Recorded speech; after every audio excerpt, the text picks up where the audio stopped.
friends, welcome back to Shubhadeep's Garden. Here we are with another episode of gardening tips. Today we are going to talk about how to care for roses. Roses are one of the most rewarding flowers if you can actually maintain them. However, they are not the kind of plants which you actually pot and forget about them. You have to regularly care and maintain them. They are really prone to bugs and fungus. So common problems with roses can be something like aphids. So if you look at this rose, I've got some white rose over here. So if you look at this rose, like this has recently caught some aphids. So if you look here closely, you'll see all these bugs on the newly grown branches. So these are all aphids. So I'll have to put some fungicides and some pesticides.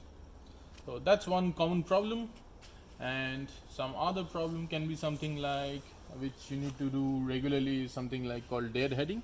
So if you look at this flower, like this is already bloomed and it's pretty much shed all the petals and there's nothing there left on this. And if you look closely, like this is not going to give seeds either because there hasn't been any pollination that has happened. If the pollination happens, you would have seen a small bulb under that under the dead flower, which is not there, which clearly indicates that it's just consuming energy from the plant and doing nothing. So this is like a dead branch and it's going to start falling down with overweights. So we need to take them out. And the third problem that can happen is fungus. So this is very common amongst roses. So if you look closely to this one, I've got a really purple plant over here. So if you look at these petals, the leaves, you'll see that the yellow patches and black spots on it. This is a very common fungus problem with roses. So the only way to treat them, which I do and found it really beneficial, is that you pretty much take out all the leaves that has been affected by the fungus and trim the plant. So the common way of doing this is that you do this at an angle so that water doesn't sit on these ends and cause fungus. So you do this in an angle and trim it out. So take out all the leaves and all these small tiny branches, just take them out, we don't need them.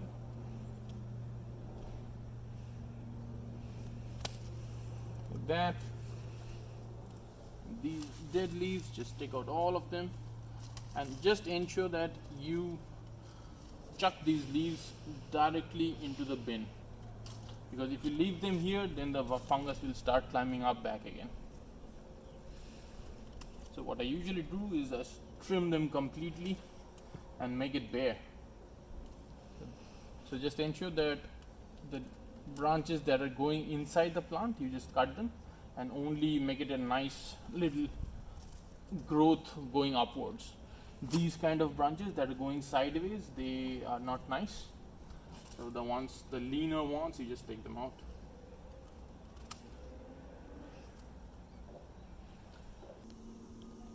So I've taken out all these affected leaves. I'm going to chuck them in the bin all together, and you can see that there is not much affected leaves left.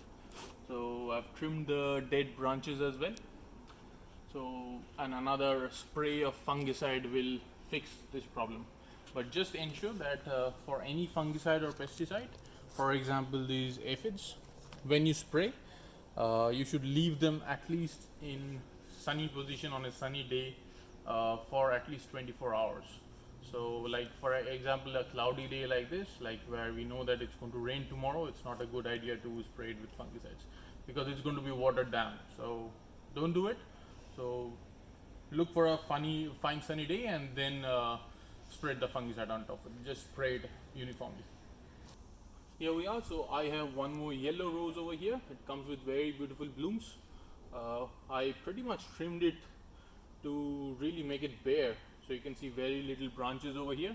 But however, if you come close, you'll see that I pretty much trimmed this entire stem, but I have got very nice growths coming out from these small bulbs. All the small bulbs have started coming out from this. So this is really nice. So this is exactly what you want. Just trim it nicely on a like around the approach of winter, and they'll start giving you really nice branches and start flowering them. Thank you. I hope you enjoyed and really benefited from this video. So if you really like it, please don't forget to like and subscribe my channel. Thank you.